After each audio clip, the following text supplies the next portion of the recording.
DJ Anish China को लाइक करें और सब्सक्राइब करें लाल बटन।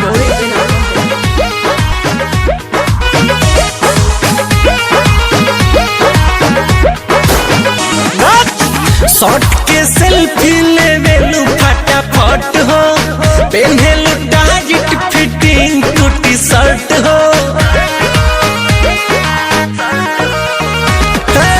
शॉर्ट के सेल्फी लेवेलू फटाफट हो, पहनेलू टाइट फिटिंग टूटी शर्ट हो। देवेलू जब ये स्माइल मुस्काई के,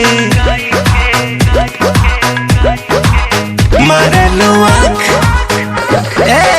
मारेलू आँख गोरी चश्मा हटाई के, मारेलू आँख गोरी चश्मा हटाई के। कट। अरियो कैमरामैन बोला गुरु, लगा तो क्लोज इस छमिया का।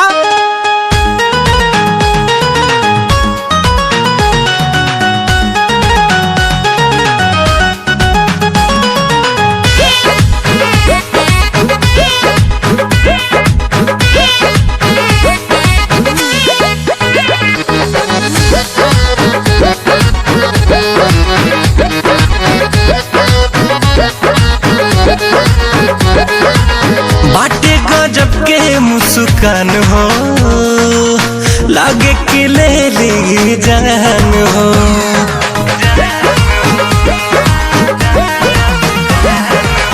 ब्यूटी बनौले भगवान हो, देखिए के डोले लाई मान हो।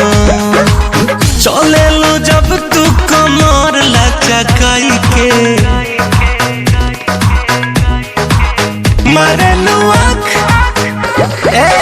मारेलू आँख गोरी चश्मा हटाई के,